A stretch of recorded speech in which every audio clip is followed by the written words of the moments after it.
You're listening to the Midlife with Courage podcast. This is where women in midlife come for inspiration, motivation, and sometimes a little education to help them flourish over 40. Let's get started. Hello, everyone, and welcome back to another episode of Midlife with Courage. I'm Kim Benoit, your host. I'm so happy that you're here.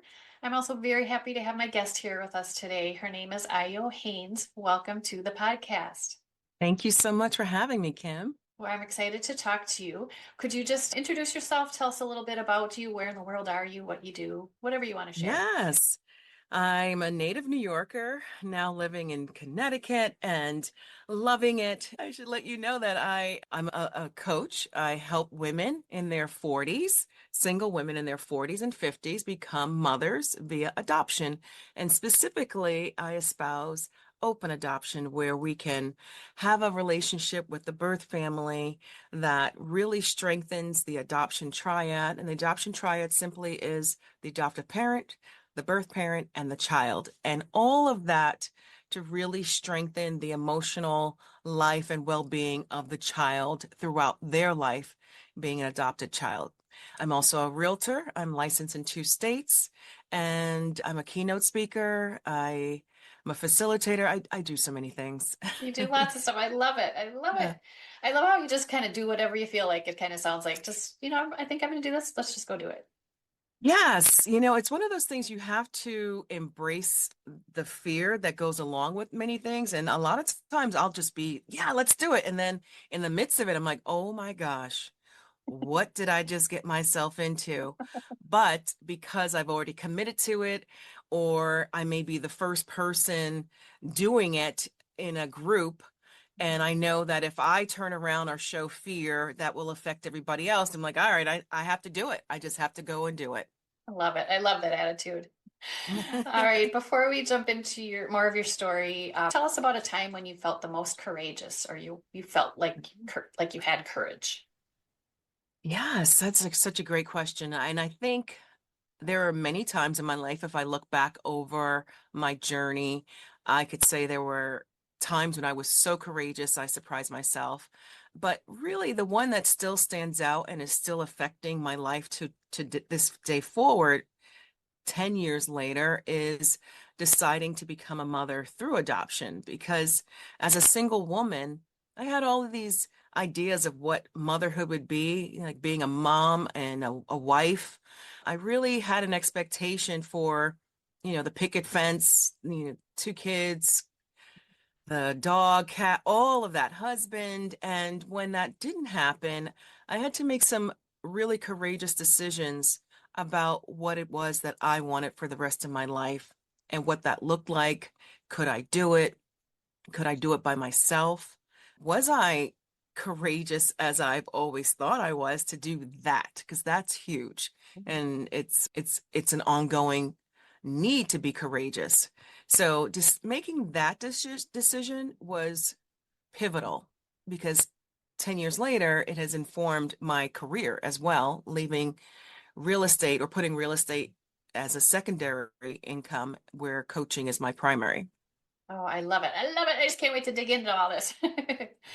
So tell us about that journey. You said you expected the husband and the white picket fence, and that just didn't happen. How long did it take you to kind of decide, you know what, I'm going to adopt? How did that all happen? Well, my whole fertility journey started in my 30s. So I always say, like, in my 20s, I wasn't even thinking about it. I was like, oh, there's plenty of time. And in my 30s, I was building my real estate career, having a great time. And then when I looked up, I was like, oh my goodness, how did you become 40? How did you become 41, 42? Like, it just kept going. And I'm waiting for a relationship to come and or to develop to a level that would be fruitful in a marriage. I was dating a guy at one point, and you know how it is when maybe you don't, but in my instance, you meet somebody and you're like, okay, this might be the one, but I have to wait like a year because that's what people say. We have to get engaged. And then you start counting the numbers. Okay, so 40, 41, 42, like you go, the math ain't mathin'. right? And so it was a long process. I tried IUI, I tried IVF. So I would literally say over 5 to 7 year window of really going every other route that I possibly could, and then realizing I could keep depleting my bank account with costly fertility treatments, putting myself through this up and down emotional experiences of taking a pregnancy test and seeing it say no, and interpreting little symptoms in your body and going, oh, wait, okay, I'm pregnant. And like, oh, no, I'm not pregnant. And I had a really great relationship with a cousin of mine who decided to adopt, and her experience was so unique. And I thought, well, if she could do it, I could do it. And that was really when I decided, okay, it's time. And that I think I was 45, 44, 45 around that time. My daughter and son-in-law are going through the infertility, all the treatments right now, and it's an up and down. And as the mom, it's hard for me to, be out over on the sidelines. I don't know what to do, Yes. but yeah. So were you dating during that time too, or Not during the adoption time. I was dating okay, during the IUI IVF time. Yes. okay, But I actually have a client who's dating. She's a new mom and mhm, very new mom. Baby situation just happened to come about through adoption. I'm helping her navigate that whole conversation with how she tells the gentleman that she's talking to on these apps, by yeah, the way, I'm a new mom. yeah, yeah, At 50 years old, you know what I mean? So, yeah, yeah. And so it's still possible. It's absolutely possible. Whether you're going through adoption in your 40s or 50s and you're dating, you still have the dream of being married, being in a partnership. And so that doesn't mean that when the child comes along, you put away your dating shoes and your yeah, dating outfits and you just stay home for forever and ever till the child turns 18 and then you can start thinking about dating. No, right? It's a wonderful way to still attain motherhood mhm, and look for that perfect person that is going to be right for your family to be married to be the father of your child, instead of going the route of, I'm just going to take this person right now because right now I need to have a baby. And a lot of women do that, right? They enter sure, into relationships where they know it's not long term. They know that it's going to be problematic later on, mhm, but they have such a burning desire for a child. And society has made them feel that this is the only route to become a mother is through marriage, right? mhm, And so, mhm, and there's a lot that to unpack with that, but you sure, get what I mean. yeah, for sure, yeah. If we would just stop listening to what society tells us to do, I think we'd be so much happier. I mean, society has rules and laws that are necessary, but Yeah, then you really go, okay, what works for my life? yeah, What makes sense in my overall dream for my life? And if you have a relationship with God and you're a spiritual person, you have to have a conversation, go, okay, did God really intend for me to not have the biggest dream of my life? And now I have to morph it into some other kind of love or hobby or taking care of a pet instead of actually taking care of a child right. and being a mother and provider for a child until your situation changes and you find your husband, if that's what you want, Yeah, if that's or your what you partner. want. Hmm. Yeah. Yeah. I mean, there's so much there. Like, I love ev- even if you're of a certain age, you still could be a mother. I think that's Yes. amazing. I mean, that's a huge message for someone. Well, look at how many grandmothers are still mothers, right? Yeah. They are still mothering. They may not want that position as the first parent, the primary parent, but Sure. you are always a mother, no matter your role. Even if you're an aunt, you're still a mother to your nieces and nephews. If you're a godparent, you're a mother to those your godchildren. So Mhm. you're always in this mothering stage, but it just depends on whose child are you mothering, right? If you have a Right. desire to mother your own child, then by all means you should. Yeah. And you are providing a child a life that would be incredibly different if they were not placed for adoption. And I always talk about how, for you as an adoptive parent, especially at the age of 40 and 50, you're established usually financially. You know about who you are. You have a parenting style that you've thought a lot about. You have more patience. And on the other side, with the birth family, you're giving a birth mother the opportunity to not abort a child, right? And giving her another option to termination, Mhm. giving her another option to not ever seeing this child again, and which is what I espouse with open adoption, Mhm. right? So not only are you giving this birth parent the opportunity to have a relationship, you have to decide how deep that relationship goes, and it will be determined over time based on interaction. But you are giving that mother, that birth father, the opportunity to see that they made the right decision, that their child is thriving, that their child is living a life that they never would have been able to provide for them at that particular moment in that situation. Mhm. And you lessen the guilt, the regret of a decision that could have been otherwise, you know. Yeah. Oh, that's a great way to put it. Yeah.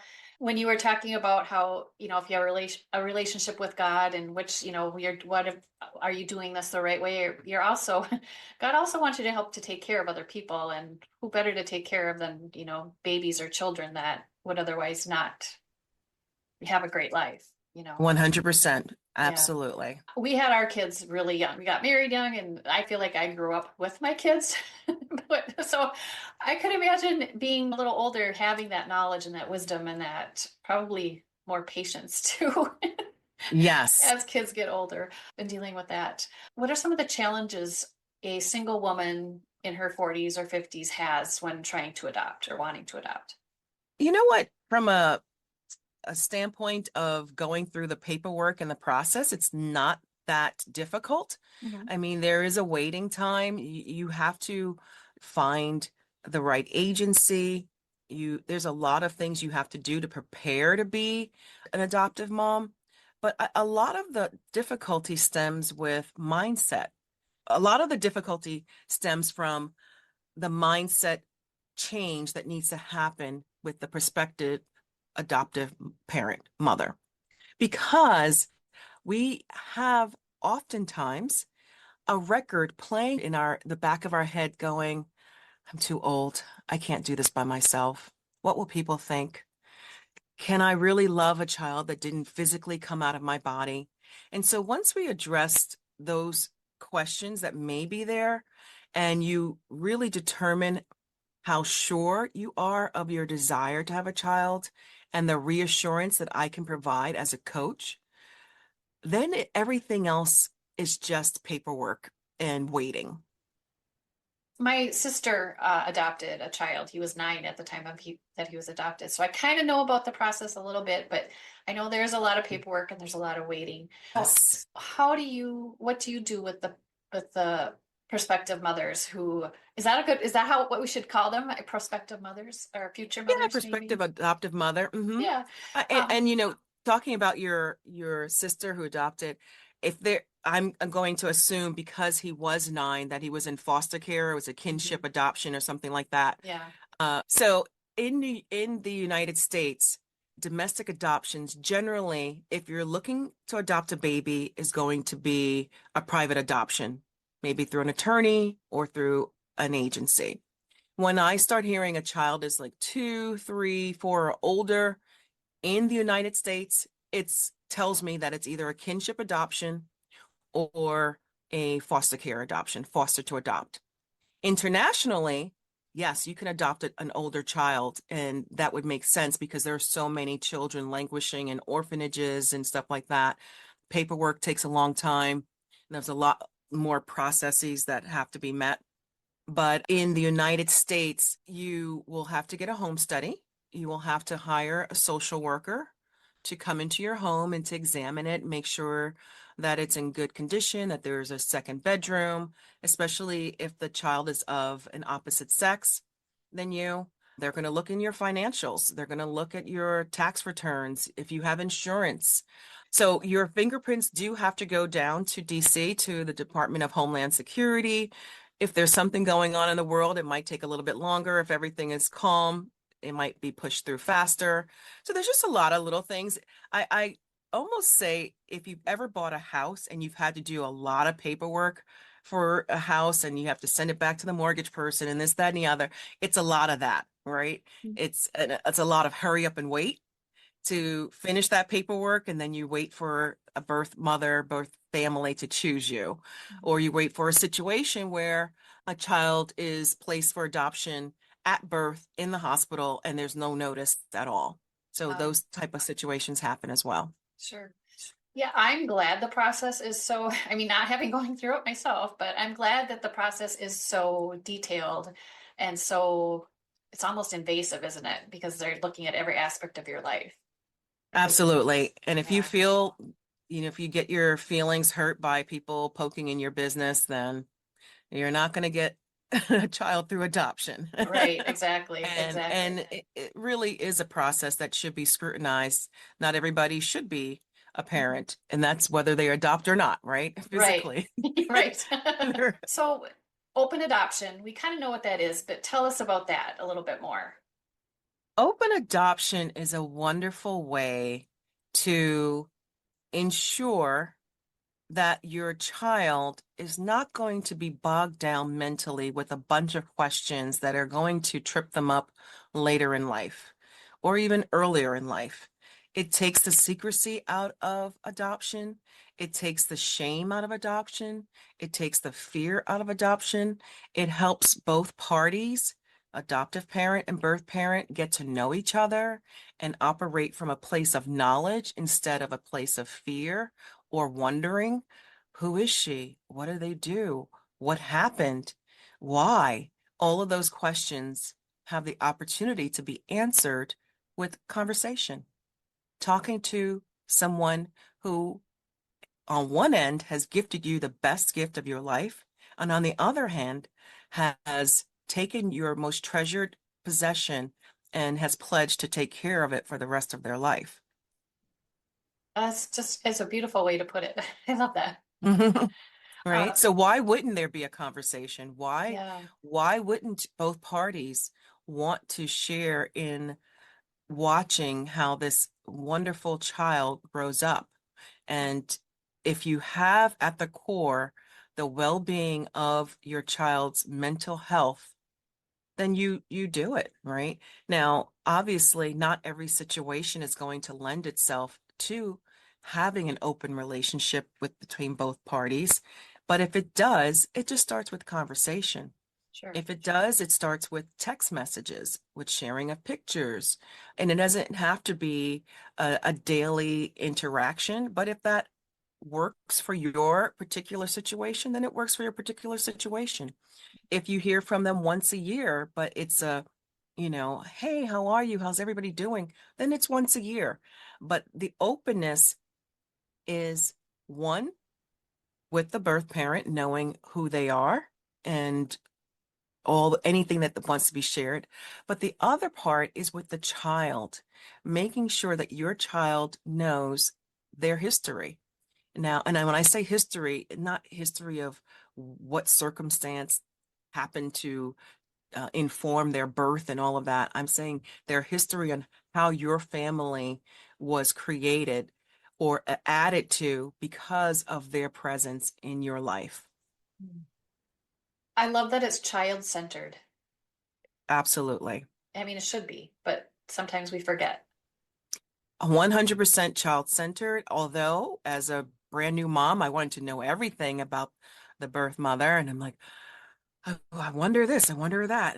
But then, you know, I was able to get information over time, Mhm, but most importantly, I want to ensure the mental health and stability of my child, mhm. and that she feels that she's no different than if she came out of my body herself.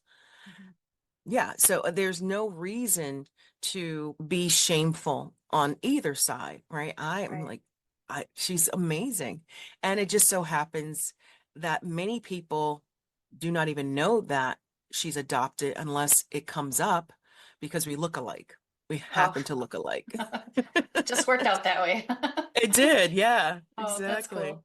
So when did she start? If you don't want me to ask questions about this, just say, oh, no, not going to answer. Did she start asking you, or was it just something she already always knew that she was adopted and what that meant? Or did she kind of start Yeah. asking you questions at a certain point? No, it was something that I started to decide it was probably time to bring into a conversation. Like, what is adoption? You know, you just get a book and you start reading, and the book is endearing, and it opens up conversation of how you can bring this up. And Mhm. I said, just like in this story, this child was brought into this family. That's how it was with you. And mama wasn't able to have a baby in her tummy. So another woman blessed me with you, and God made that happen. That's it. It's as simple as that, Yeah, right? I love it. I love And it that. goes deeper as they get older and they have more questions, Sure. but it doesn't, you're not piling on a bunch of emotional baggage and history on them. No, it's just Yeah. this is what it is. This is how our lives came together. Yeah, I love that. That's amazing. And it's like for anything when you're dealing with children, you just give them what they can understand at the time. And then when they need to know more, they ask, and then you tell them, what's appropriate. Absolutely. Right. And you just keep that line of communication open, and it helps that she Yeah. gets to see her birth mother Hmm. at least once a year. And so, they spend time together. I never wanted to have the feeling, I never wanted fear to rule my life Hmm. in any situation, but especially in this one. And even back in the hospital, I had the opportunity to have my own room with her, to bond with her. And, a call came in from the doctor and said, the birth mother wants to spend time with her. Are you okay with that? I said, absolutely. And, people in my family who are well-meaning and friends, they were like, why would you allow? Aren't you afraid? I'm like, no. First of all, I don't want the birth mother to have any regrets to hold this adoption up. I want her to be absolutely okay with her decision. And the only way I know how to make that happen is that I have to be myself. I have to say, I have to be giving, I have to be nurturing, even to her. And I have to say, I'm not going to operate out of a place of fear. God would not bring me to this very point where I have been selected. I am holding this baby and now it's going to be ripped away. No, that's not the God I serve anyway. So I didn't operate from that place of fear. I just said, okay, absolutely. I want her to be happy with her decision. Yeah. And here you are 10 years later, you said? 10 years later, Wow. yes. Yeah. Yes. Oh, you're entering the fun time with the child, especially a Oh, girl. oh yes. We have Just been wait. there already. So, as the adoptive mother, is it generally the adoptive parents or mother who gets to decide how the relationship is going to be? Like how many, or do you just kind of decide that with the birth mom together? Who kind of decides that, or me, or is that a mutual decision? Well, it's 100% going to be the adoptive parent because Okay, they have the parental rights. sure. So if they're not open to it, then it would be really difficult to establish an open relationship with the birth family. But Mhm. again, you don't have to get to that level of openness right away, right? Sure. It's like meeting a new friend or meeting a new person. You get to know them and you get to see their personality. And do you feel like your child will be safe with them or knowing them? Is this a healthy relationship that's forming? There's all these kind of conversations that happen in any situation when you're meeting somebody new. Sure. And so if the birth parent can express a desire for openness, and a lot of times they will express that in their paperwork that the adoptive parent will be looking over. So if a birth parent is saying, yes, I want an open relationship, and an adoptive parent is not for that, then the adoptive parent really should think about if this is the right child for them in the right situation. But all I can say is that if I could encourage any adoptive parent, within reason that the situation is reasonable, you should absolutely be operating from a desire to have an open relationship because it only helps your child. And in my 40s, when my child is going to be in her teens and later, I actually don't want to spend a whole lot of time going back and forth to a psychologist or psychiatrist. I really want to Right. be on the beach somewhere retired. Right. Yes. So it Totally is makes like, sense. right. So if I Yeah. could clarify, get things smoothed out now, set a great foundation for a healthy mental process, even for my child, especially, Mhm. and working those things out, being able to talk about difficult conversations and have difficult conversations, then that's what we all should be doing, right? To build up strong kids who are not going to buckle when the first emotional pin drops and then Sure. it's that straw that broke the camel's back, right? No, we Yeah. don't want that. We want to No. raise strong kids. Yeah. So wonderful. So how do you help other women as in tell me your title again so I don't say it wrong. Open adoption success coach. Yeah, how do you help women? Like where in the process are they when they come to you or how does that all work? It depends. So I have clients who are in the process of thinking about doing this, and they have maybe tried the process, adoption process, and they're finding it overwhelming, and they want somebody to really hold their hands through the process and educate them and tell them what's next. And someone who's there at that point, I'm not having conversations quite yet about, how to develop an open relationship with the birth parent, right? They don't Sure. have the baby yet. Now, I have other clients who do have the babies, and this is a conversation that's starting to happen, right? We always have to establish what the other side wants and then what you're ready for, right? If you're new into the process of taking care of a baby, you are barely sleeping, thinking, anything, right? So it's not high priority. At that point, I'm helping with adjustment because remember, they're first time moms, usually, not necessarily always. And, they might need a little help with, okay, what kind of bottles, what kind of formula, what do I do with this? All of that.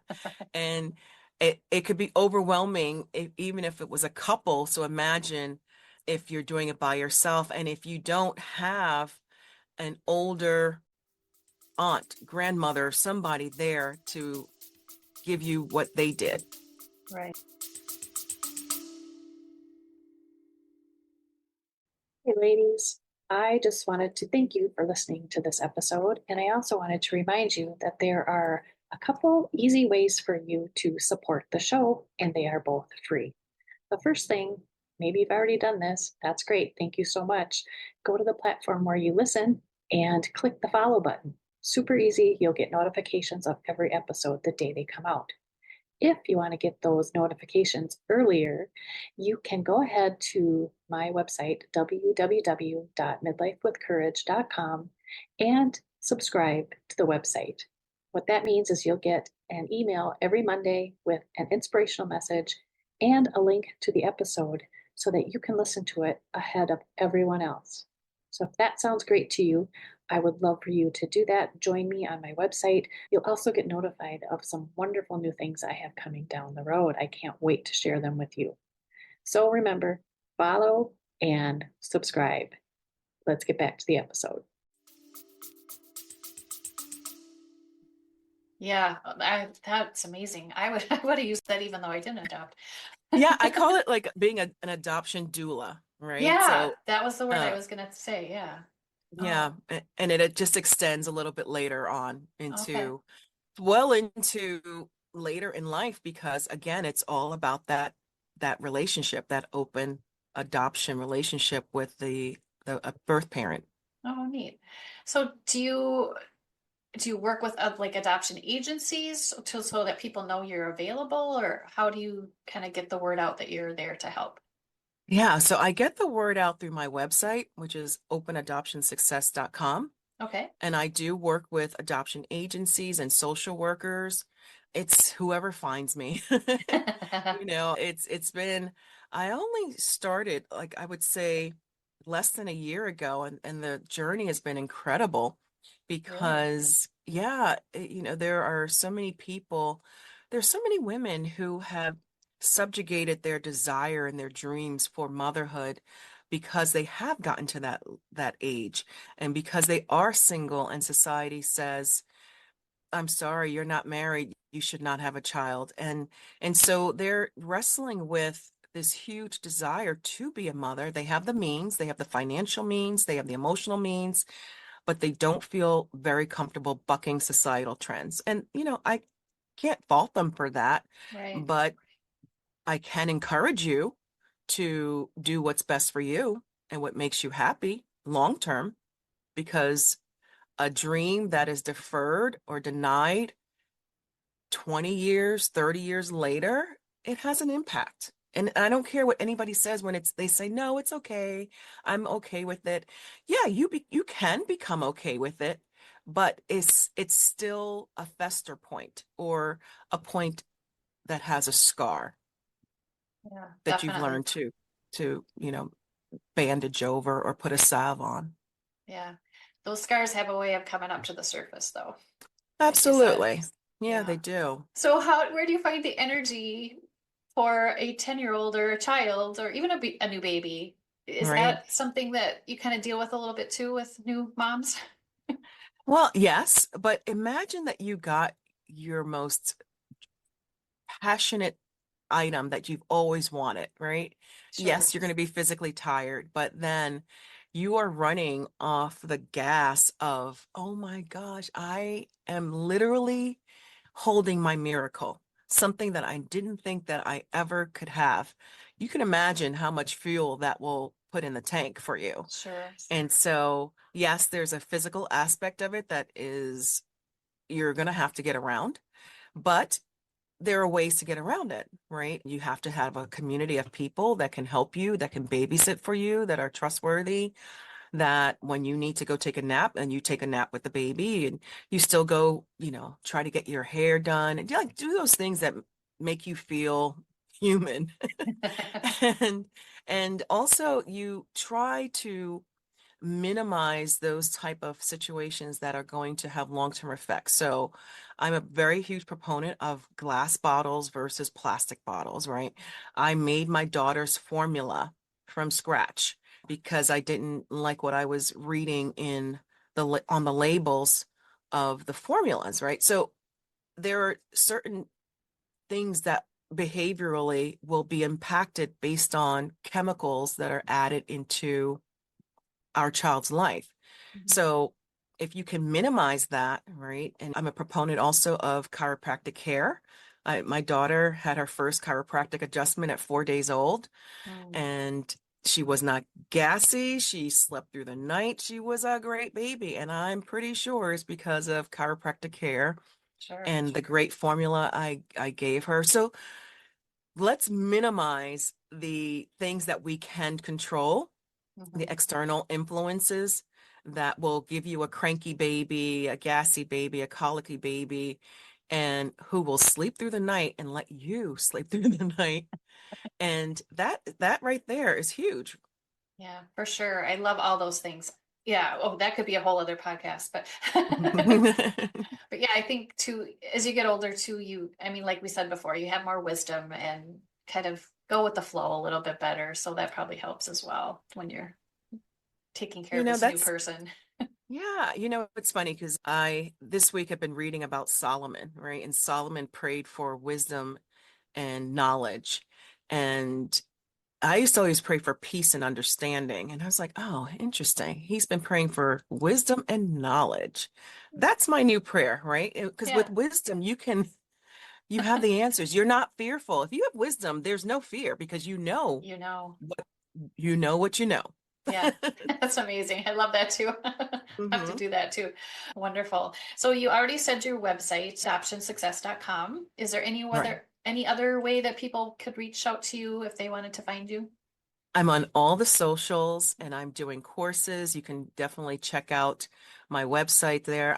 If you are wanting to hire me to come and speak to a group of women, you can go to bookayohaynes.com And I'm really excited about she'sextraordinary.com, which is a summit that I'm creating for women, focusing on women from 30 to 60, which is that key time period where I was dealing with all the things that we were talking about. So career, child, relationships, finances, menopause, taking care of an elderly parent, all these things that we as women deal with. And I just wanted at many key points during that time to say, who can I talk to about this? Who can inspire me? Who can give me some knowledge and wisdom through their own experiences?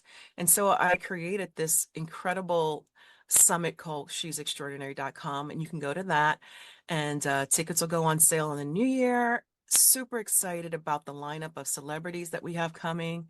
Oh, neat. So yeah, it's Wonderful. exciting. We'll put a link to that, of course, too, into the show notes so people can check that out. Awesome. Wonderful. So if someone is out there, a mom, single mom, 40s, 50s, what would you suggest would be her first step if she's interested in becoming a mother through adoption? Yeah, so if a single woman is interested in becoming a mother, reach out to me. You can find me on the different socials on my website. And there's a questionnaire that I have there. I also have a blueprint that is almost ready to be dispensed. So they can also sign up ahead of time, because as soon as it's ready, I will be sending to the email list. I do blogs weekly. It's a conversation. Just drop me a DM.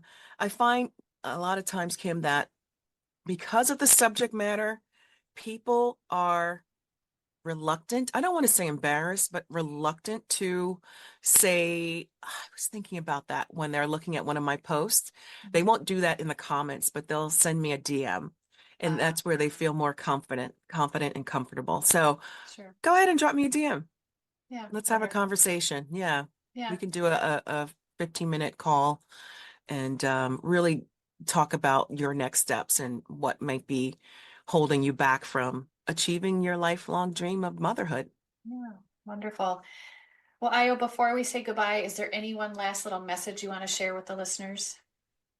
My message that I always love to share with people is to do that thing that God put you on this earth to do, that lights you up, that makes you happy, that is going to bring more light into the world. Do that as your mission on this earth, to be of service to others. I'm clapping quietly. I love that. Wonderful. Well, Ayo, thank you so much for joining me today. I know people will have some questions and I hope that they will reach out to you. And like I said, hope we can spread the word that it's not too late to be a mom, even if you're, this midlife time. Absolutely. All right, you take care. We'll talk to you soon. You too. Thank you for listening to Midlife with Courage. If you liked what you heard, I would love it if you would leave a review. Or even better, send a link to this episode to your friend. Until next time, take care of your beautiful self.